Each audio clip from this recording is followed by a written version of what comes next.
The kiss wasn't romantic. It was war. Or at least, that's what I told myself as Nathaniel Drakemy arrogant. Award-winning, pain-in-the-ass rival grabbed me by the collar and pressed his lips against mine in front of 200 paparazzi lenses. I could practically hear the collective gasp echo across the velvet ropes. Somewhere, a reporter dropped their coffee. And me? My brain short-circuited. Because here's the thing. Nathaniel and I? We weren't friends. We weren't lovers. We weren't even frenemies. We were enemies. Rivals. His name had been glued to mine in every tabloid for the last 3 years as the media's favorite Hollywood clash. He was the golden boy with a jawline sharp enough to cut glass. I was the indie darling who refused to sell out. He hated me. I hated him. Simple. Until his mouth was on mine. And just like that, nothing was simple anymore. The flashes didn't stop. They multiplied. Bursts of white light so relentless I couldn't tell if my eyes were open or closed. Nathaniel's grip tightened. And in that split second, I realized this wasn't a kiss meant for might was for them. For the cameras. For the headlines. For the narrative he was desperately trying to control. When he finally pulled away, I could still feel the heat of him, the taste of champagne on his lips. My chest rose and fell too fast, betraying me. He, on the other hand, looked infuriatingly composed. His signature smirk tugged at the corner of his mouth as if he hadn't just detonated my entire existence in front of Hollywood. "Smile, sweetheart," he whispered through clenched teeth, still holding me like we were star-crossed lovers instead of sworn enemies. "We've just given them the story of the year." I wanted to punch him. I wanted to yell. Hell, I wanted to vanish into the night and pretend none of this had happened. But instead, I did the one thing I swore I never would. I played along. The story spread like wildfire. By the time I got home that night, my phone had nearly combusted from the flood of messages. "Holy shit, is this real? OMG, you guys are dating?"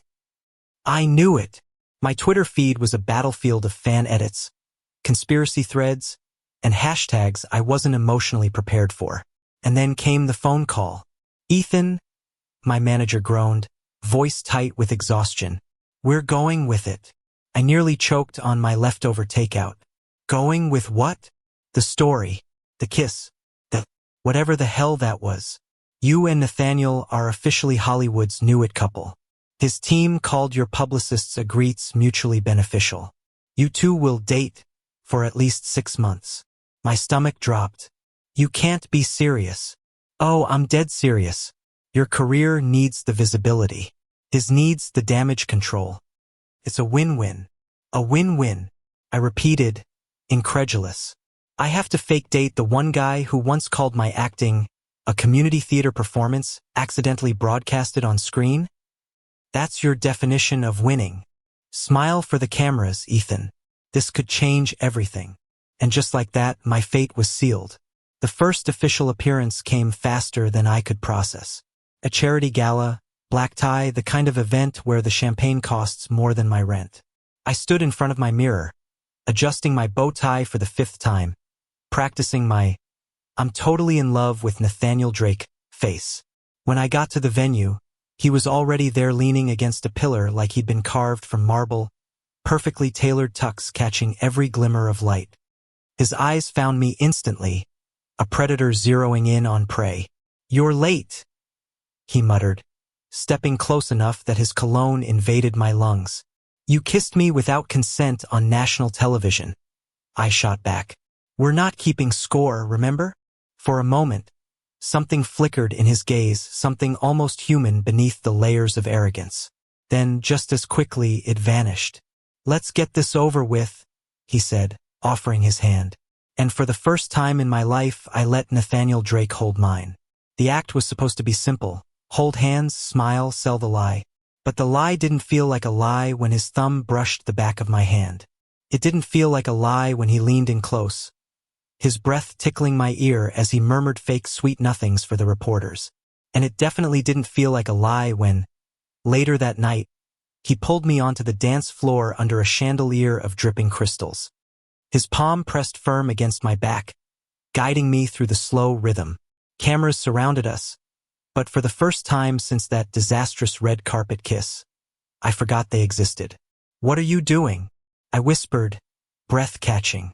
"Convincing them," he said smoothly. But his eyes betrayed him. Something raw flickered there, something I couldn't name. The music swelled. My chest ached. And before I could stop myself, I realized the most dangerous truth of all. I wasn't just playing pretend anymore. Nathaniel's hand was steady on my waist, but everything inside me was chaos. The music wrapped around us, slow and deliberate, every note sinking deeper into my chest. I told myself I hated this, hated him, hated the lie. But my body betrayed me. Shoulders loosened, my heartbeat stuttered, and when his gaze locked onto mine, I forgot how to breathe. "You're staring," he murmured, lips barely moving. "Don't flatter yourself," I muttered back, though my voice cracked like cheap glass. He smirked, the same damn smirk that made headlines and set fan accounts ablaze. But there was something different in it now, less arrogance, more fragility, like the smirk was a shield, and for once it wasn't working. The song ended.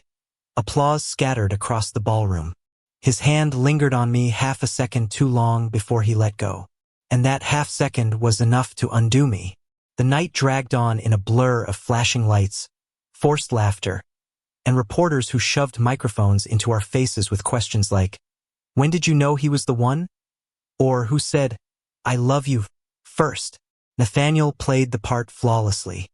He slid an arm around my waist at just the right moments, whispered things in my ear that made me blush even though they were probably rehearsed, and laughed at my fake jokes as if they were genuine.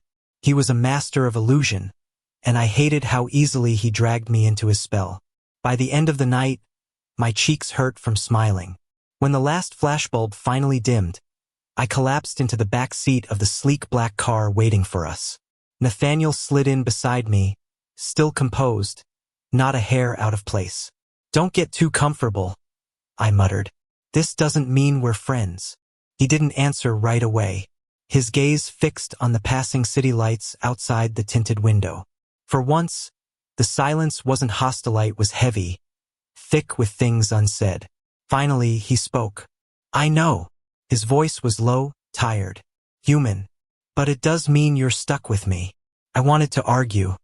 I wanted to tell him I'd find a way out, that this whole charade was doomed to implode. But the words stuck in my throat, because deep down, I wasn't sure if I wanted out anymore.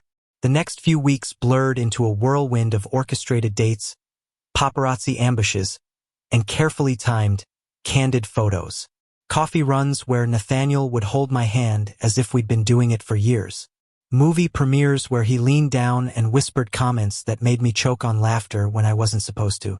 A staged beach day where he pulled me into the water, and the tabloids called it playful intimacy.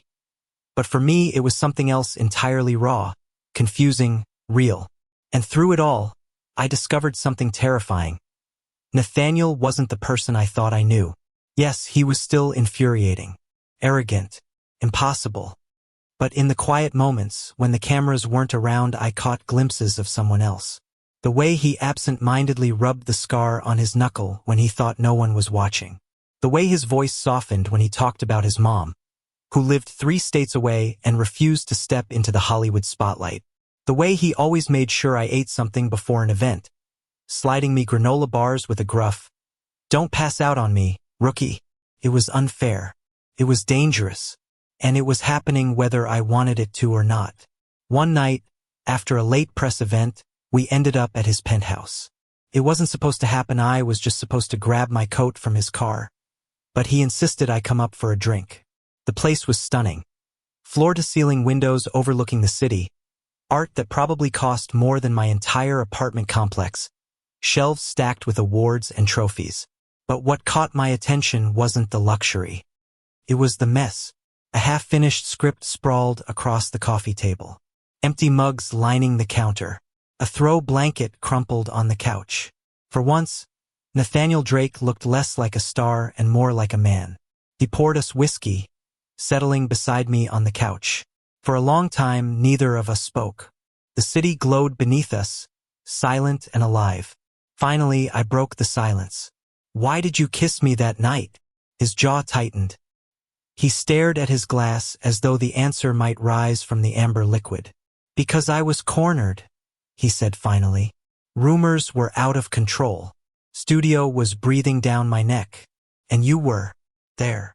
Convenient, I said bitterly. No, his eyes snapped to mine, sharp and unflinching. Not convenient. Necessary. Because if I kissed anyone else, it would have been just another headline. But you're the one person no one would believe. My rival. My enemy. The one man I was least likely to fall for. My breath caught. Least likely. Something flickered in his gaze again, something that made my chest tighten. He opened his mouth, then closed it, shaking his head. You should go, he muttered, standing abruptly. It's late. But I couldn't move, because in that moment, for the first time since this whole mess began, I realized something dangerous. Nathaniel Drake wasn't just acting anymore either. The turning point came 2 days later. We were scheduled for an interview, a joint one. Sitting side by side on a plush couch, while some chipper host tried to dig into our relationship. It was going fine until she asked the question that made my stomach twist. So, Ethan, she said with a knowing smile, what do you love most about Nathaniel? My mouth went dry. It was supposed to be easy. A scripted answer, something light and funny. But when I turned to look at him, sitting there with that infuriating posture and those stormy eyes, the truth slipped out before I could stop it. He cares more than he lets people see. The words hung in the air, too raw, too honest. Nathaniel's eyes widened ever so slightly. The host beamed, oblivious to the weight of what I'd just admitted. But between us, the world shifted. From that moment on, every touch, every glance, every staged kiss carried something real beneath the surface. And no amount of pretending could hide it anymore. Of course, nothing good lasts in Hollywood. The rumors started small. Whispers that Nathaniel wasn't as devoted as he seemed. Photos of him talking to another actor at a party, cropped, twisted, weaponized. Headlines screaming betrayal. My phone buzzed nonstop. Friends asking if I was okay. Strangers tagging me in threads dissecting our breakup. I confronted him that night, storming into his place without knocking. Care to explain why half the internet thinks you're cheating on me? I demanded. He looked exhausted, dark circles under his eyes. It's not true. Doesn't matter if it's true, I snapped. What matters is that now I look like an idiot for defending you. You think I wanted this? He shot back, voice rising. You think I enjoy being dissected by millions of strangers every time I breathe? We stood there, glaring, the air between us crackling with anger and hurt. And then, without warning, he stepped closer, too close. I didn't ask for you, he growled. Then why the hell did you pick me? His voice broke. Because you're the only one who makes me feel like I'm not drowning. The silence after that was deafening. I should have walked away. I should have told him this was all a mistake. But instead, my heart betrayed me. My hand lifted, brushed against his cheek. His eyes closed, leaning into my touch like a man starved. And when our lips met again, this time in the quiet of his living room, no cameras, no reporter sit wasn't war anymore. It was surrender. The first kiss without cameras should have terrified me. Instead, it undid me. Nathaniel's lips were warm, trembling in a way I had never seen from him. Gone was the cocky red carpet star. Gone was the smirk that made entire fandom swoon. In that moment, he was just a man, raw, desperate, fragile. When we broke apart, breathless, I whispered the one thing I knew I shouldn't. This isn't fake anymore, is it? His silence was louder than a confession. His eyes darted away, his jaw tight, his hand still clinging to mine like it was the only solid thing in a collapsing world. The days that followed blurred into something dangerous. We were still pretending in public, but behind closed doors, the line between act and reality crumbled. It was in the way he lingered at my door after dropping me off, waiting until I went inside before leaving. It was in the way he touched the small of my back when no one was watching, like he'd forgotten the cameras weren't there. It was in the way he kissed Messoft, hesitant, like he was still learning how. And it was in the way I let him. Every night I told myself this was temporary. A lie. PR stunt gone too far. But every morning, I woke up with his scent on my skin and the ache of wanting more. Of course, Hollywood doesn't forgive happiness. The breaking point came during the biggest award show of the year. Nathaniel was nominated for Best Actor. I was presenting. The tension had been building for weeks, but that night it finally snapped. The ceremony glittered with gowns, tuxes, and forced smiles. Cameras everywhere. Fans screaming our names. Nathaniel looked devastating in his suit, the kind of devastating that made me forget every reason I ever hated him. He won. Of course he won. The entire room stood as he walked to the stage, confidence radiating. But when he spoke into the mic, his voice cracked. Just once. Enough for me to know something was wrong. I wouldn't be here without the people who stood by me, he said, scanning the crowd. His eyes landed on me, and for one terrifying moment, I thought he might say my name. Thank you. The applause roared. But the look he gave me wasn't gratitude. It was a plea.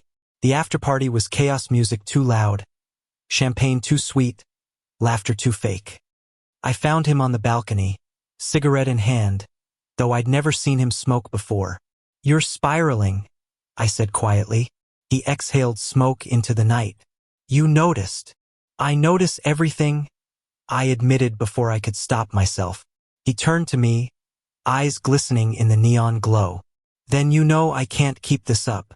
I frowned. The act. All of it. The lies. The masks. Pretending I don't feel. He stopped, swallowing hard. Don't feel what? My voice was barely a whisper. That I need you. The words hit harder than any headline. Sharper than any insult we'd ever thrown at each other. My chest burned. My instincts screamed to run. But I stayed. 'Cause deep down I needed him too. We didn't make it home that night. His penthouse was too far. My apartment was closer. The door barely shut before his hands were on me, pulling me in like a drowning man clutching air. Tell me this is real, he begged against my lips. It's real, I whispered. Even his fear twisted inside me. Because what if it wasn't enough? For hours the world ceased to exist. No cameras, no fans, no lies, just us. Two men who had spent years tearing each other down, finally breaking down together. When the sun rose, painting his face in soft gold, I realized something terrifying. I was in love with Nathaniel Drake. But love in Hollywood isn't a fairy tale.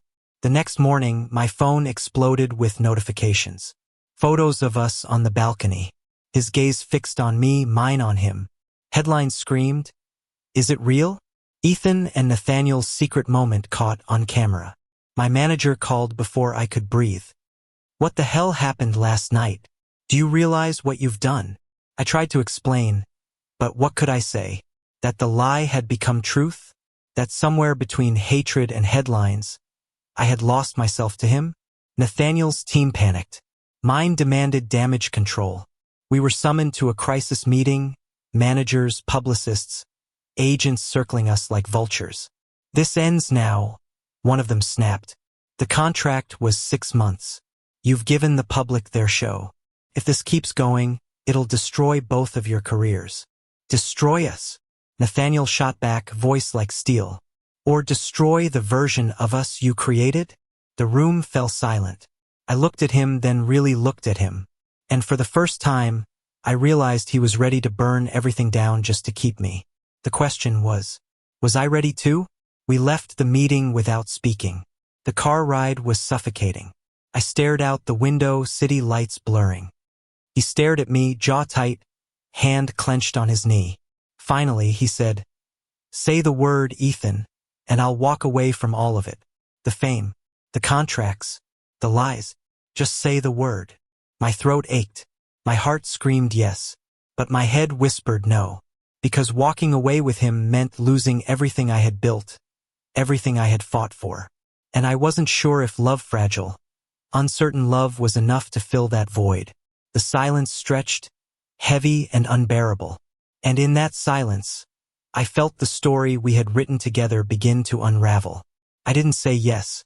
I didn't say no. And maybe that was the cruelest answer of all. The car pulled up to my place. Nathaniel didn't move.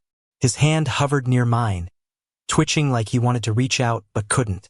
When I opened the door, he finally said, "You're scared." I froze. "I'm scared too," he admitted softly. "But if we keep pretending it's not real, we'll lose it before we even have it." I wanted to tell him he was wrong, that I wasn't scared, that I was stronger than this. But when I looked into his eyes, I saw my own fear reflected back at me. I left without answering. The next few days were unbearable. We did our scheduled appearances like clockwork, smiling, touching, leaning into the lie. But behind the scenes, we barely spoke. Every glance burned. Every silence cut deeper than words. The world thought we were closer than ever. In reality, we were breaking apart. It all came crashing down when the studio leaked a press release. Nathaniel Drake and Ethan Taylor end their relationship amicably. I stared at the words on my phone, my hands numb. They'd taken our story, and written the ending for us.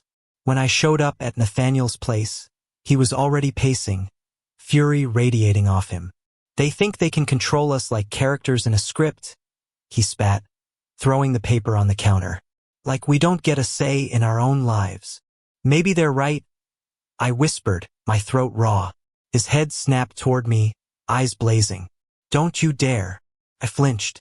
"Don't you dare let them win," he said, stepping closer. "Don't you dare tell me everything we've been through was just an act." I opened my mouth, closed it. The words tangled in my chest, ugly and suffocating. "Ethan," he said, softer now, broken. "I can lose the movies. I can lose the fame. But I can't lose you." The dam cracked. My heart split open. And finally I let the truth out. "I'm in love with you, you idiot." The silence afterward was terrifying. Then he laughed, choked, disbelieving, like he couldn't believe I'd finally said it. His hands found my face, pulling me in. And when his lips crashed against mine, it wasn't staged, it wasn't calculated. It was everything. Of course, the world didn't make it easy. The backlash came fast. Angry studio execs, managers threatening lawsuits, headlines dissecting every second of our lives. But for once, we faced it together. We stopped caring about the photo ops. We stopped caring about selling the illusion. Instead, we lived. Late-night diner runs where he wiped whipped cream off my lip and kissed me right there in front of strangers. Lazy mornings where I stole his shirts and he pretended to be mad. Long drives with no destination, where we rolled down the windows and sang off-key until our throats hurt. People still talked. They always would. But their voices didn't matter anymore. Because for the first time, we weren't rivals. We weren't enemies. We weren't pretending. We were just us. Months later, we found ourselves back on a red carpet, the place where it all began. Reporters shouted questions. Flashbulbs exploded. And for a second, I felt the old panic creeping back in. But then Nathaniel slipped his hand into mine, steady and sure. "Remember the first time?" he whispered, lips brushing my ear. "How could I forget?" I muttered. "You basically assaulted me in front of the entire world." He chuckled, low and warm. "And you still fell for me." I must have hit my head on the way home. The cameras kept clicking. The world kept screaming. But when he pulled me close and kissed me slow, deliberate, nothing like that first desperate collision, it wasn't for them. It was for me. And this time, I kissed him back without hesitation. Love in Hollywood is messy. It's brutal. It's exhausting. But it's also real enough to survive the lies, the cameras, the fear. As the night stretched ahead of us, hand in hand, I realized something I should have known all along. Nathaniel Drake wasn't my rival. He wasn't my enemy. He wasn't even my fake boyfriend. He was the love story I never saw coming. And I wasn't letting him go. Thank you for listening. If you find it interesting, please like and subscribe to follow the next stories.